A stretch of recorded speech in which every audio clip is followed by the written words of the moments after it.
ومن تبعهم بإحسان إلى يوم الدين. أشهد أن لا إله إلا الله وحده لا شريك له وأشهد أن محمدا عبده ورسوله. أما بعد.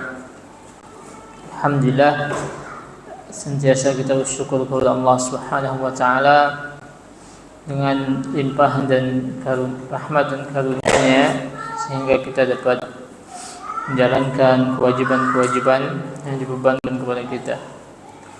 Salawat serta salam tidak lupa kita haturkan kepada Nabi besar kita Nabi Muhammad sallallahu alaihi wasallam serta keluarganya, sahabatnya dan para pengikutnya hingga akhir zaman. Jemaah sekalian, rahimani wa rahimakumullah. Alhamdulillah kita ketemu lagi untuk melanjutkan pembahasan kitab Tauhid, mana terakhir kita sampai hadis yang menceritakan tentang orang-orang yang masuk surga tanpa azab wala hisab, tanpa azab dan tanpa perhitungan. Atau juga kita masih berada dalam bab man haqqaqa tauhid dakhala al-jannah bighairi hisab. Siapa yang merealisasikan tauhid maka dia masuk surga tanpa hisab. Kemarin kita sudah membahas tentang hadisnya ya. Bahas hadisnya. Maka kita lanjutkan sebagaimana seperti biasanya ya, bahwasanya penulis setelah menyebutkan sebuah hadis atau dalil maka beliau menjelaskan makna-makna kalimatnya. Di sini juga dijelaskan tarajim, yaitu biografi para perawi yang ada di dalam hadis tersebut. Sini beliau mengatakan tarajimul rijal al-waridatu asma'uhum fil hadis, yaitu biografi para rijal, para perawi yang ada di hadis yang kita bahas sebelumnya. Yang pertama yaitu Husain. Namanya adalah Husain ibnu Abdurrahman As-Sulami Al-Harisi min tabi'it tabi'in, mata sanata 36 ba'da 100 lil hijrah wa lahu 93 sanatan. Yaitu Husain yang perawi pertama ya, yang meriwayatkan hadis tersebut, namanya adalah Husain bin Abdurrahman As-Sulami Al-Harisi, termasuk salah seorang tabi'in, yang mana beliau meninggal pada tahun 136 Hijriah, dan beliau memiliki umur yang panjang ya, 93 tahun. Jarang orang sekarang sampai umur segitu ya. Kalau lama dahulu mereka umurnya panjang. Nah, ini keberkahan ya. Karena sebagaimana hadis Rasulullah itu, ketika Rasulullah ditanya ayyun nasu khair, siapa manusia yang paling baik? Maka beliau menjawab apa? Man tala umruhu wa hasuna amaluhu, yaitu orang yang panjang umurnya dan baik amalannya. Itu orang yang terbaik. Tapi kalau panjang umurnya tidak beramal ya percuma. Lebih banyak dosanya kalau seperti itu. Itu Husain bin Abdurrahman. Kemudian perawi yang kedua yaitu Sa'id bin Jubair. Ya. Yang mana ketika itu Husain ini berada di sisi Sa'id bin Jubair ya. Ketika Sa'id bin Jubair mengatakan ayyukum ra'a al-kawkaba alladhi inqadda al-bariha. Siapa di antara kalian yang melihat bintang yang jatuh tadi malam, kata Sa'id bin Jubair. Maka saat itu juga Husain bin Abdurrahman ini menjawab. Beliau menjawab, qultu ana, katanya, itu saya. Tapi beliau cepat membalasnya bahwasanya ketika itu beliau bukan sedang salat tetapi sedang disengat kalajengking. Siapa Sa'id bin Jubair ini? Beliau adalah huwa al-imam al-faqih min ajillatil ashabi Ibn Abbas. Qatalahu al-Hajjaj sanata 95 wa lam yukmil al-50. Sa'id bin Jubair ini adalah seorang imam yang faqih, ya, salah satu orang yang memiliki kedudukan di sisi Ibn Abbas, ya, muridnya Ibn Abbas radhiyallahu anhu. Beliau meninggal, wafat dibunuh oleh Al-Hajjaj, ya, gubernur yang terkenal, ya, gubernur yang zalim yang membunuh ribuan ulama dan para tabi'in. Hajjaj bin Yusuf As-Saqafi pada tahun 95 Hijriah. Walam yukmil 50, dan beliau belum, umurnya tidak sampai 50 tahun, umur Sa'id bin Jubair. Kemudian perawi yang selanjutnya itu Asy-Sya'bi, ya, yang mana Husain bin Abdurrahman, ketika beliau ditanya, ya, ketika beliau dikatakan bahwasanya beliau kena sengat kalajengking nih, maka ditanya Sa'id bin Jubair, "Apa sana'ta?" Ya, apa yang kamu lakukan? Maka beliau menjawab, "Irtaqaitu." Ya, aku meminta diruqyah, kata beliau. Maka Sa'id bin Jubair bertanya lagi, "Wa ma hamalaka 'ala zalik?" Apa dalilnya yang buat kamu seperti itu? Maka beliau pun menyebutkan hadis dari Asy-Sya'bi, ya. Siapa Asy-Sya'bi ini? Ismuhu Amir ibnu Syarahil Al-Hamdani. Ya, Amir ibnu Syarahil Al-Hamdani wulida fi khilafati Umar. Beliau lahir di masa kekhalifahan Umar bin Al-Khattab. Wa huwa min siqatit tabi'in. Dia termasuk tabi'in yang siqah, yang terpercaya. Mata sanata 300, ya, mati pada atau meninggal pada tahun 103 Hijriah. Imam Sya'bi yang terkenal, ya, bahkan beliau mengatakan tentang dirinya, beliau mengatakan apa? Maka katabtu as-sauda 'ala al-bayda. Nah, aku tidak pernah menulis hitam di atas putih. Maksudnya apa? Dia tidak pernah menulis, dia cuma menghafal saja. Ilmu semuanya dihafal. Dia tidak pernah menulis sama sekali. Semua ilmunya dihafal. Ya, para ulama itu dahulu itu ada 3 metode mereka belajar. Ada yang menghafal saja, ada yang menulis saja, ya. Bahkan ada imam, boleh tak salah, Imam Al-Juwaini, ya. Nah, beliau tidak mungkin, tidak kuat menghafal, tapi terkenal bisa menjadi imam. Nah, tulisan, ya, dia menulis dan tulisannya dijaga.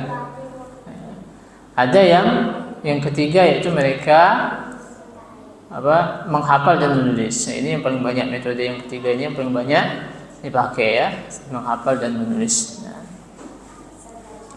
karena pada dasarnya ilmu itu pemahaman, ya. Ilmu itu pemahaman. Hanya saja kalau di dalam periwayatan, maka hafalan yang ditekankan harus jelas, ya. Di hafalannya harus pasti, ya. Orang yang hafalannya kacau tidak diterima riwayatannya. Nah, itu kalau dalam hal riwayat. Tapi pada dasarnya ilmu itu adalah pemahaman. Nah, kalau bisa menggabungkan dua-duanya itu lebih baik. Nah, itu Asy-Sya'bi, ya. Kemudian Buraidah. Siapa Buraidah ini? Adalah sahabat, ya.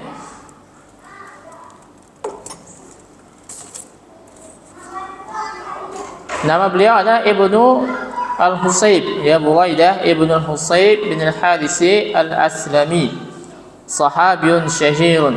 Nah, seorang sahabat yang terkenal, ya. Mata sanata 63 lil Hijrah. Meninggal pada tahun 63 Hijriah. Para sahabat tidak ada yang umurnya melebihi 100 tahun, ya. Para sahabat tidak ada umurnya yang melebihi 100 tahun. Dan itu sesuai dengan sabda Rasulullah SAW mengatakan bahwasanya manusia yang pada saat itu ya, pada masa ada beliau ya, maka tidak ada akan yang hidup di muka bumi selama 100 tahun ke depan, selama 100 tahun. Artinya, jadi tidak ada para sahabat yang hidup di zaman Nabi, tidak ada yang umurnya sampai 100 tahun. Kemudian Ibnu Abbas, ya, Ibnu Abbas ma'ruf ya, seorang sahabat. Huwa as-sahabiyyu al-jalil Abdullah bin Abbas ibni Abdul Muttalib. Nah, itu seorang sahabat yang mulia. Abdullah namanya Abdullah bin Abbas bin Abdul Muttalib, ibnu ammin Nabi sallallahu alaihi wasallam.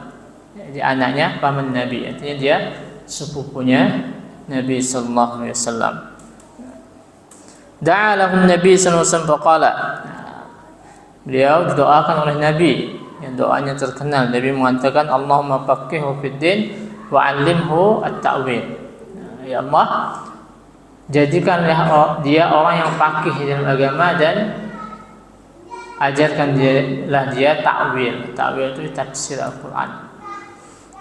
Makanya Ibnu Abbas ini menjadi sahabat yang paling memahami tentang isi Al-Quran ya. Makanya kalau kita baca tafsir, maka banyak dinukil perkataan Ibnu Abbas ya. Karena beliau yang paling paham ya. Kan beliau mengatakan tidak ada ya, kalau seandainya katanya dia mengetahui di mana Al-Quran itu turunkan ya, pada peristiwa apa ya, pada waktu apa, dia tahu semua. Kalau seandainya katanya ada satu ayat yang diturunkan dia tidak tahu, dan tempat yang orang yang meriwayatkan tersebut bisa dijangkau dengan perjalanan, dia akan temui. Dia akan menemui yang tersebut untuk mengambil riwayat tersebut. Tapi kenyataannya tidak ada. Itu hanya penekanan saja. Bahwasanya tidak ada orang yang lebih mengetahui tentang Al-Quran dibandingkan beliau Ibnu Abbas radhiyallahu anhu. Fakana kadzalik, maka beliau pun menjadi orang seperti yang didoakan oleh Nabi. Wa mata bi Thaif sanata 68 lil hijrah. Beliau meninggal di Thaif pada tahun 68 Hijriyah. Ibnu Abbas ya. Kemudian satu yang terakhir yaitu Uqasyah ya. Uqasyah namanya adalah Uqasyah bin Mihsan ibni Hirsan atau Harsan al-Asadi. Kana min as-sabiqina ila al-Islam, termasuk orang-orang yang awal masuk Islam. Hajara wa syahida Badran wa qatala fiha. Beliau termasuk muhajirin ya, orang yang berhijrah dari Makkah ke Madinah. Wa syahida Badran, beliau menyaksikan atau mengikuti peperangan Badar. Dan beliau berperang di dalamnya. Wastushhida fi qital riddah, dan beliau mati syahid di dalam peperangan melawan orang-orang yang murtad di bawah kepemimpinan Khalid bin Walid. Kapan itu? Yaitu ketika masa Abu Bakar As-Siddiq. Ya, ketika Rasulullah meninggal, itu kan banyak yang murtad. Ya, banyak yang murtad. Karena mereka beriman kepada Rasulullah hanya karena ada Rasulullah, takut. Ya. Nah, ketika Rasulullah meninggal, mereka pun kembali kepada agama asal mereka. Ketika itulah Abu Bakar mengutus Khalid bin Walid, dan di dalamnya ada Uqasyah bin Mihsan, dan beliau meninggal pada peperangan tersebut. Nah, pada tahun 12 Hijriah. Kemudian beliau menjelaskan tentang makna kalimat ya pada hadis-hadis tersebut. Yang pertama ada al-kaukab. Al-kaukab ini an-najmu, yaitu bintang. Kemudian inqadda saqata minhu syihab. Inqadda ini maksudnya saqata, itu yang turun atau jatuh, bintang jatuh ya. Al-barihah hiya aqrabu lailatin madat. Makna barihah pada hadis tersebut adalah malam yang paling dekat yang sudah berlalu. Atau kalau bahasa kitanya tadi malam. Ya. Kalau kita ngomongnya sebelum terbenamnya matahari tadi, nah, kalau kita menyebut malam yang sebelumnya itu kan tadi malam, ya. Malam kemarin itu bahasa lainnya. Kalau sudah malam seperti itu kita bilang malam ini gitu kan. Nah, itu maksudnya al-barihah. Kemudian ludightu ay ila daqatu aqrab. Itu disengat, ya, disengat kalajengking. Ay asabathu bisummiha. Beliau kena racunnya. Kalajengking itu beracun, ya. Nah, tapi tergantung juga ya, kalajengkingnya masih kecil mungkin tidak kuat racunnya. Kalau sudah besar itu bahkan bisa melumpuhkan, ya, berpengaruh kepada badan seorang. Wal irtaqaitu talabtu man yarqini. Ya, aku meminta orang untuk meruqyahku. Nah, kata irtaqaitu wa ruqyah qiraatul Quran wal adiyati syar'iyyah ala al-musab bimaradin wa nahwihi. Ruqyah itu adalah bacaan Al-Quran dan doa-doa yang disyariatkan ya oleh agama, bukan jampi-jampi. Orang jahiliyah menyebutkan mereka ada ruqyah juga, ya, tapi jampi-jampi. Maka Rasulullah mengatakan, ya, tidak masalah ruqyah, silahkan paparkan ruqyah kalian, tidak masalah ruqyah itu selama tidak ada kesyirikan di dalamnya. Ruqyah itu dengan Al-Quran, bacaan Al-Quran dan doa-doa yang disyariatkan kepada orang yang kena penyakit. Kemudian ucapan ma hamalaka ala zalik, ya, ucapan Sa'id bin Jubair ini apa artinya? Yaitu ma hujjatuka atau ma daliluka ala jawaz zalik. Apa dalil yang membuatmu melakukan itu? Apa dalil akan kebolehan dirimu meminta ruqyah? Ya, padahal kenapa Sa'id bin Jubair mengatakan seperti itu? Karena dia juga mendengar hadis dari Ibnu Abbas tadi, ya, tentang orang-orang yang masuk surga tanpa hisab. Salah satunya adalah tidak meminta ruqyah. Makanya dia mengatakan seperti itu kepada Husain bin Abdurrahman tadi. Kemudian la ruqyata illa min ainin. Tidak ada ruqyah kecuali kepada penyakit ain. Al-ain isabatul ain ghairahu bi'ainihi. Penyakit ain, penyakit yang nyata, ya, pandangan. Penyakit yang berasal dari pandangan seseorang. Orang melihat, kemudian pandangan itu pandangan hasad, pandangan bukan pandangan biasa, ditunggangi oleh syaitan, kemudian terjadilah penyakit pada orang yang dilihat tersebut. Makanya ketika kita melihat sesuatu yang menakjubkan, ya, maka kita disunahkan mengucapkan insyaallah, ya, agar terhindar dari ain tersebut. Dan ain ini, ya, diruqyah mengobatinya, atau dengan cara yang lain, yaitu kalau kita tahu bahwasanya orang tersebut yang menyebabkan ain, maka dimintai air wudunya. Dia disuruh berwudu, kemudian air wudunya itu ditampung, kemudian disiramkan kepada atau disuruh berwudu orang yang kena ain tersebut. Insyaallah itu sembuh. Jadi berhati-hati penyakit ain ini, ya. Jangan sedikit-sedikit posting, sedikit-sedikit posting, ya. Nah, cukup kebahagiaan kita itu kita saja yang menikmati gitu, ya. Karena tidak semua orang yang melihat tuh dia suka, ya kan? Tidak semua orang suka dengan keberhasilan kita, kan? Ada orang yang tidak suka dengan keberhasilan kita. Pandangan-pandangan yang tidak suka seperti itu, ya, menyebabkan ain, ya. Makanya kita kadang mendengar, ya, apa orang-orang yang suka posting-posting artis itu, kan? Ya, tidak lama di postingannya bagus itu, kan? Bahagia nampaknya. Tidak lama setelah itu cerai. Dalam masalah itu putus, pisah dan seterusnya. Banyak yang seperti itu. Ya, bisa jadi disebabkan oleh ain. Tapi tidak boleh juga kita terlalu khawatir, ya. Selama kita bertawakal kepada Allah, menjaga zikir pagi petang, ya, zikir yang lainnya, insyaallah kita terjaga dari ain tersebut. Nah. Kemudian au hummatin la ruqyata illa min ainin au hummatin. Hummah ini adalah sumul aqrab wa syabahiha. Hummah itu adalah penyakit yang disebabkan oleh racun, ya. Termasuk di antaranya adalah racun kalajengking tersebut. Kemudian ucapan man intaha ila masami'ah, ya, ucapan Sa'id bin Jubair yang mengatakan kepada Husain bin Abdurrahman, yaitu qad ahsana man intaha ila masami'ah, yaitu sungguh telah berbuat baik orang yang berhenti dari apa yang dia dengar. Apa maksudnya? Ya akhadha bima balaghahu minal ilmi. Artinya dia mencukupkan diri dari apa yang ilmu sampai kepadanya, dari ilmu yang sampai kepadanya.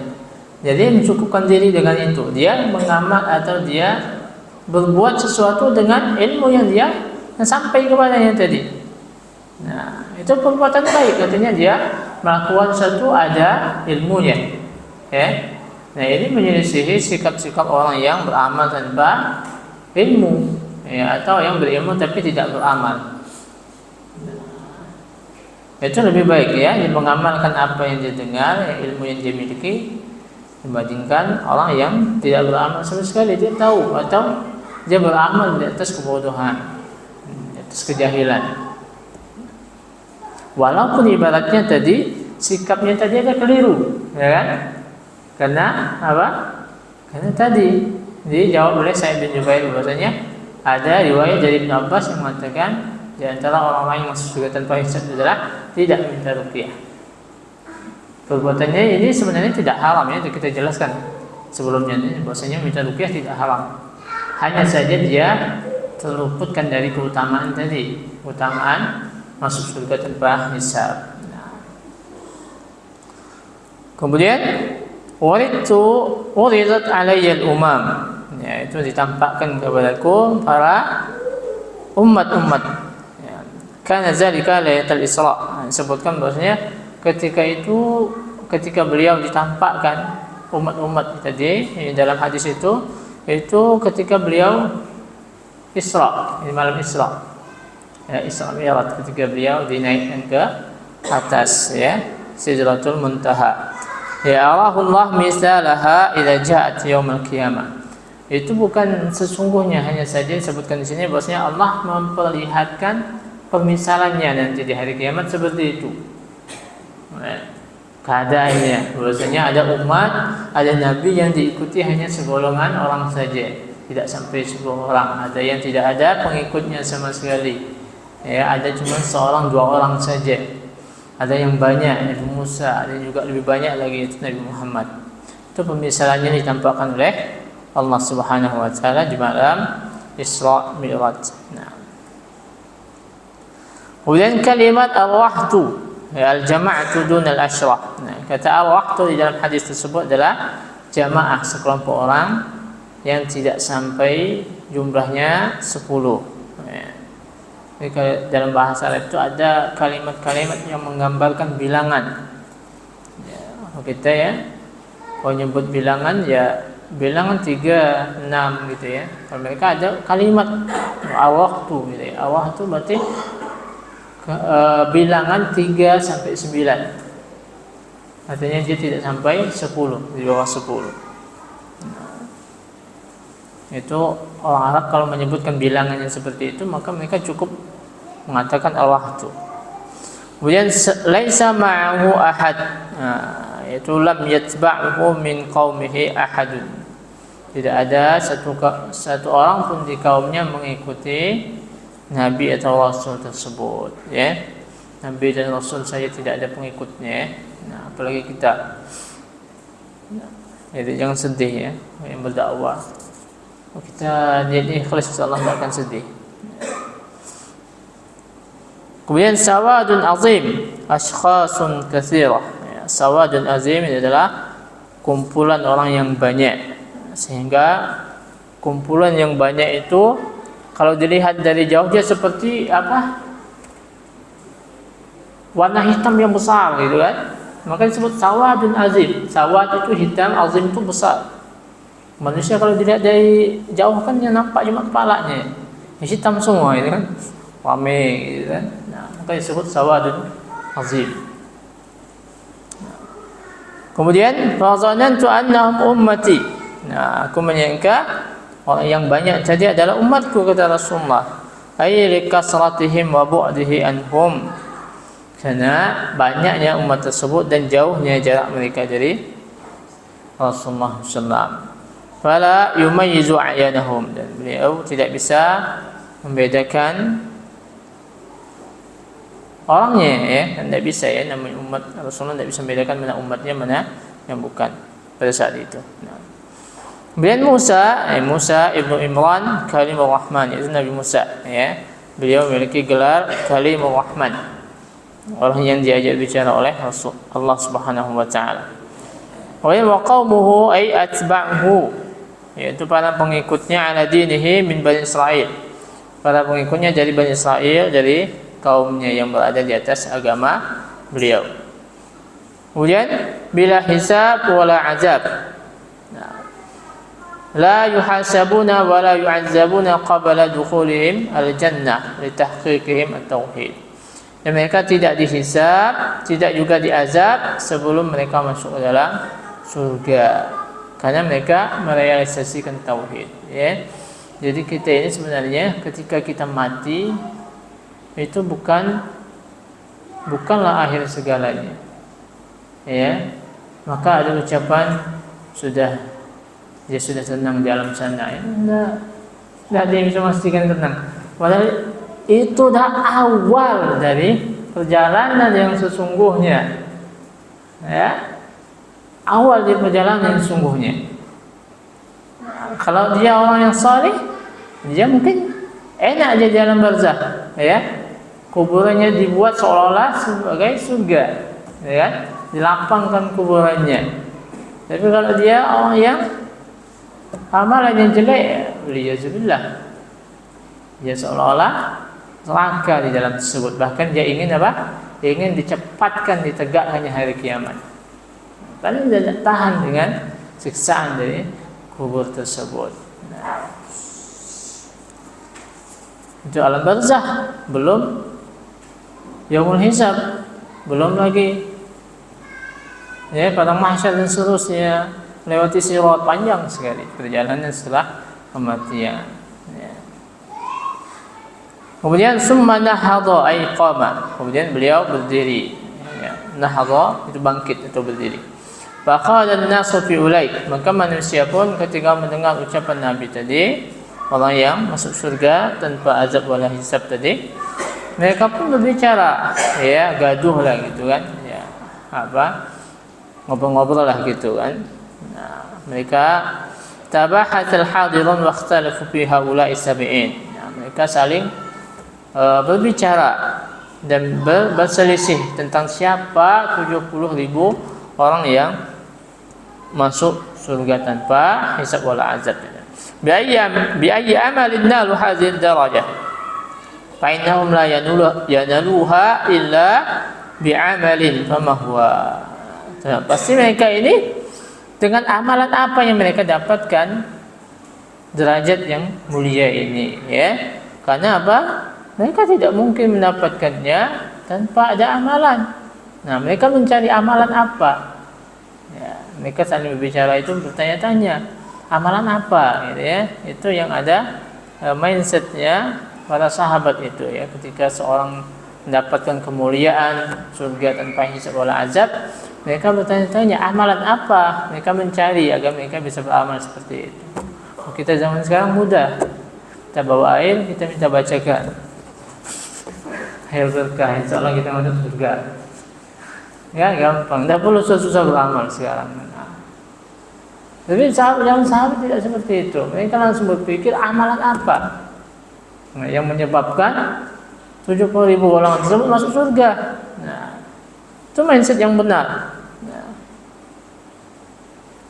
karena mustahil seorang masuk surga tanpa beramal, ya. Nah, itu mustahil. Rasulullah saja beramal walaupun dijamin masuk surga.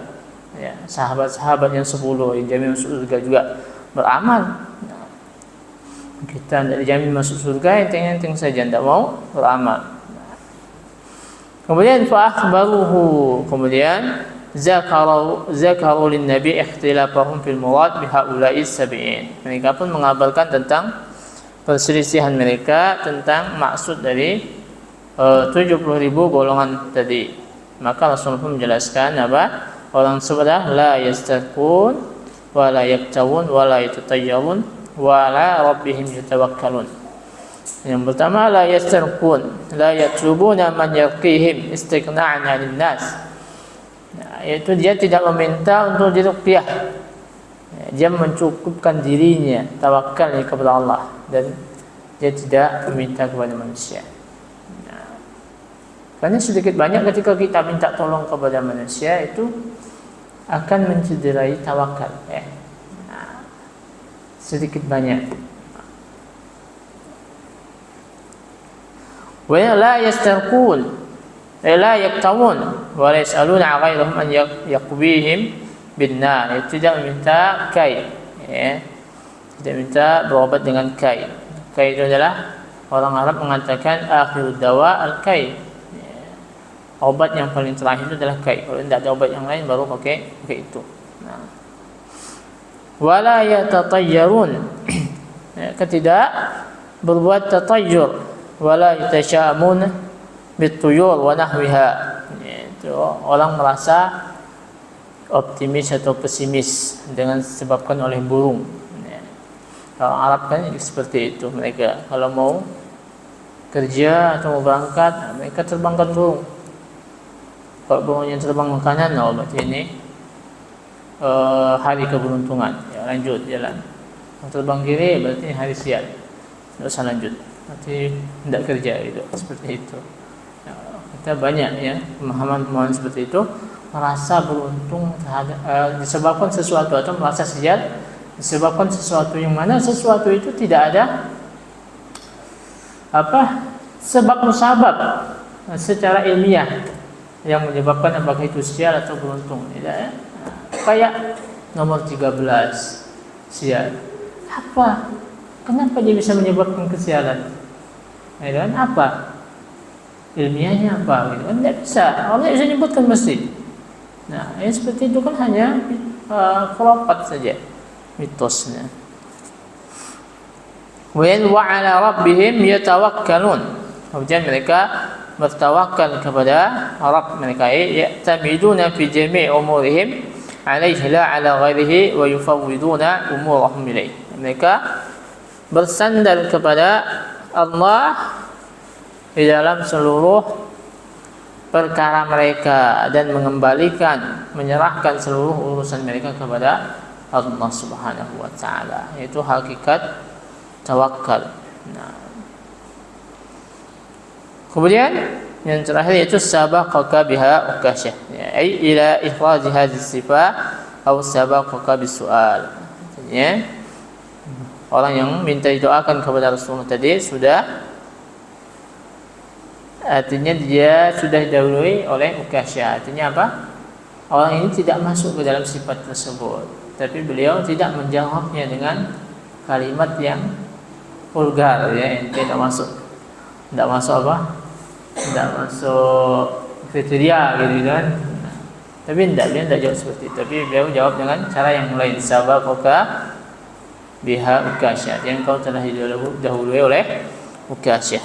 Nah, itu makna kalimat yang ada di dalam hadis tersebut. Baik. Kita lanjutkan, yaitu makna al-ijmali lil hadis, makna hadis secara umum. Ya, di sini beliau mengatakan yasifu lana Husain bin Abdurrahman hiwaran dara fi majlis Sa'id bin Jubair bi munasabati inqidadi kawkabin fil lail. Yaitu Husain bin Abdurrahman mensifatkan atau menceritakan kepada kita tentang hiwar, yaitu percakapan yang terjadi di dalam majlis Sa'id bin Jubair, ya, dalam rangka atau dalam momen jatuhnya bintang pada malam hari. Wa akhbarah Husain annahu syahada inqidadahu. Maka Husain mengabarkan kepada mereka, pada orang-orang di majelis tersebut, bahwasanya dia menyaksikan jatuhnya bintang tersebut. Li'annahu lam yakun hina zak naiman, karena pada saat itu beliau tidak tidur. Nah, illa annahu khafa an yazunna al-hadiruna annahu ma ra'a an-najma illa li'annahu yusalli. Nah, hanya saja dia ini takut manusia itu mengira bahwasanya dia melihat bintang ini karena apa? Karena dia lagi sholat. Ya. Jadi dia takut disangka dengan sesuatu yang tidak dia perbuat, walaupun itu kebaikan, ya. Dia tidak mau. Karena itu bisa mendatangkan ujub, ya. Fa'arada an yadfa'a an nafsihi ihama ta'abbudin lam yaf'alhu ka'adati salafi hirsihim 'ala al-ikhlas. Maka beliau ingin mencegah atau mencegah iham, yaitu suatu dugaan yang salah tentang dirinya bahwasanya lagi ibadah, sebagaimana lagi ibadah yang tidak dia perbuat. Nah, jadi dia mengatakan bahwasanya beliau saat itu tidak sholat. Yaitu beliau berusaha untuk mencegah kesalahpahaman yang ada pada orang-orang tersebut. Karena pada dasarnya ya sudah menjadi kebiasaan para salafus saleh, kalau mereka malam itu pasti sholat tahajud, gitu kan? Ya, gitu. Jadi orang kalau dia tidak sholat, dia pasti sholat. Kalau dia tidak tidur, pasti sholat tahajud, gitu kan? Nah, itu para salafus saleh seperti itu. Nah, ya, tapi beliau ingin ingin mencegah persangkaan yang seperti itu, persangkaan yang salah, bahwasanya beliau tidak sedang sholat.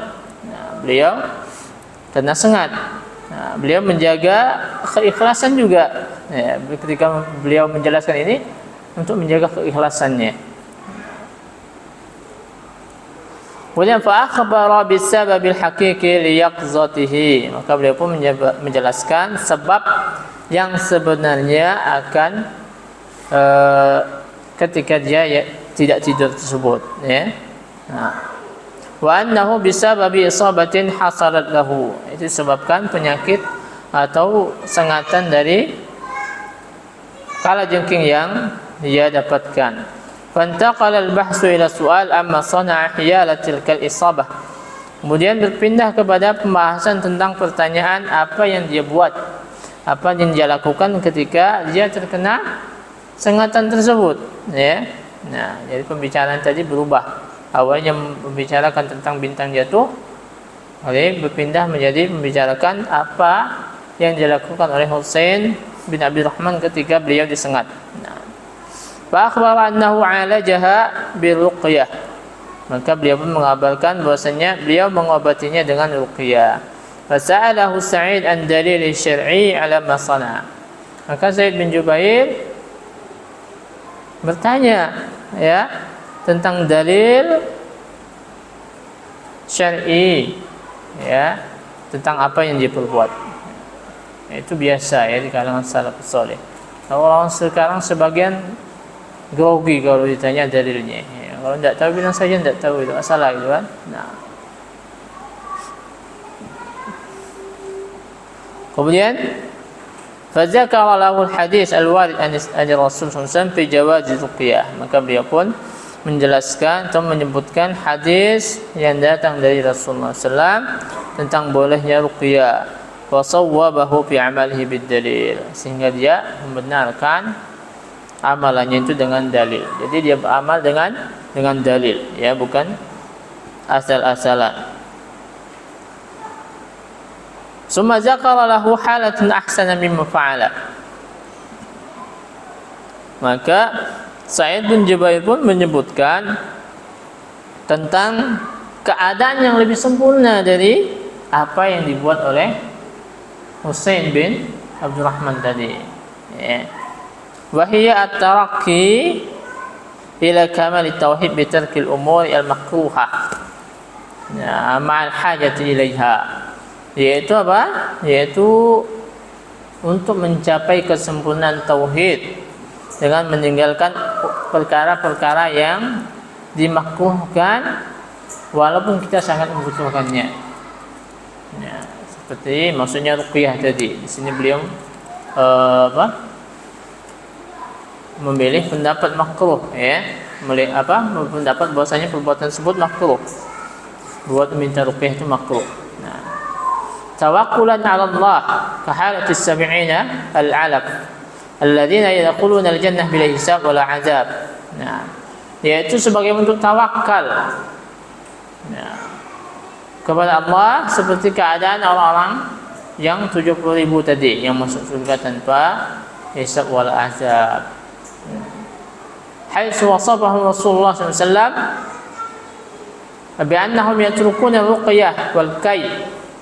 Ya, mana Rasulullah mensifati mereka tadi 70.000 tadi dengan apa? Bahwasanya mereka meninggalkan ruqyah dan kai. Tahqiqan lit tauhid, sebagai bentuk realisasi daripada tauhid. Wa ya'khuduna bis sababil aqwa wa huwa tawakkul 'ala Allah, yaitu mengambil sebab yang lebih kuat, yaitu tawakal kepada Allah Subhanahu wa taala. Wa lam yas'alu ahadan ghairahu syai'an min ruqyah fama fawqaha. Nah, dia tidak meminta seorang selainnya untuk meruqyah dan yang selainnya. Nah, dulu ya.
Baik, saya lanjutkan sedikit ya. Kemudian munasabatul hadis al-bab, yaitu hubungan hadis pada bab ini. Kenapa hadis ini menjadi dalil tentang bab ini? An-nabi syai'an min bayan makna tahqiq tauhid.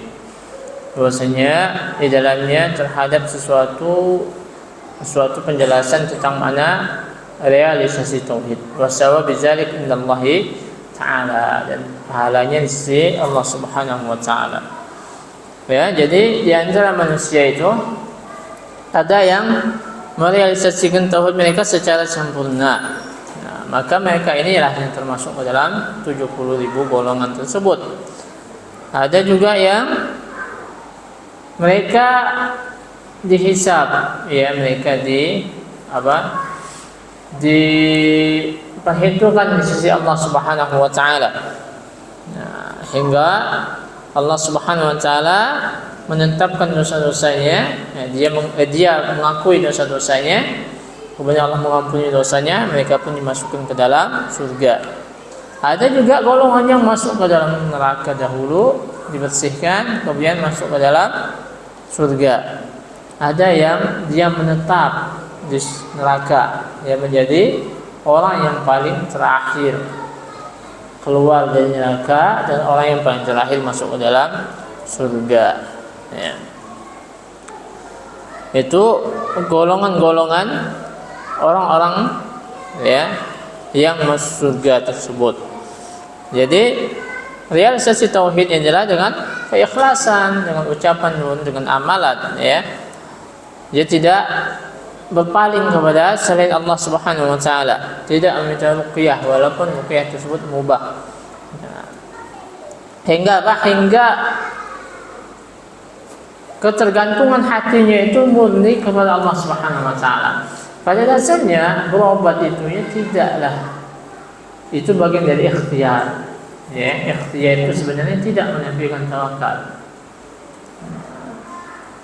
Ya, ikhtiar tidak menafikan tawakal, bahkan itu bagian dari bentuk kesempurnaan tawakal. Karena kita diperintahkan juga berobat, ya, oleh Rasulullah SAW. Tetapi hati kita itu ketika kita ikhtiar itu ta'alluqnya itu ketergantungannya itu murni kepada Allah. Nah, ini yang tawakal yang sempurna. Ketika ketergantungan hati kita ini ada sedikit nyangkut kepada dokter, kepada obat, itu yang menjadikan tawakal kita tidak sempurna. Nah, ya, jadi sebenarnya tawakal tidak menafikan ikhtiar. Nah, kita bahkan diperintahkan untuk berikhtiar. Bahkan Ibnu Qayyim mengatakan ikhtiar itu bagian dari kesempurnaan tawakal. Bahkan orang yang tidak berikhtiar itu dia tidak bertawakal semuanya kepada Allah Subhanahu wa taala. Nah, tetapi tadi yaitu ketergantungan hati kita, ya, kita benar-benar menyandarkan hati kita itu kepada Allah semata. Tidak ada sedikit pun ketergantungan kepada obat. Oh, kalau bukan karena obat ini mungkin saya tidak sembuh, gitu kan? Kalau bukan karena dokter ini mungkin saya tidak sembuh. Walaupun ya di hati kita meyakini bahwasanya yang menyembuhkan Allah tadi, tapi ada kata-kata itu muncul tadi, ya, sedikit. Nah, itu yang menyebabkan tidak sempurnanya tawakal seorang kepada Allah SWT. Makanya ketika kita meminta seorang mengobati kita, ruqyah kita, itu memang bisa mencederai tawakal tadi. Maka kalau kita bisa mengkondisikan hati kita agar kita hanya bergantung kepada Allah, maka insya Allah tidak masalah. Ya, karena ya memang kita diperintahkan ikhtiar, gitu kan. Perintahkan kalau sakit ya berobat, gitu kan. Kalau lapar ya makan, gitu kan. Kalau lapar tidak makan ya mati, gitu kan. Nah, tidak mungkin tiba-tiba makanan bergerak sendiri, gitu kan. Masuk dalam mulut kan tidak mungkin. Harus ada usaha, gitu kan. Itu bagian dari tawakal. Baik, Allahu a'lam bishawab. Ya, kita cukup sampai di sini. Masih ada faedahnya ini, cuma faedahnya banyak. Kita lanjutkan di pertemuan selanjutnya. Bismillah. Ada pertanyaan? Silakan.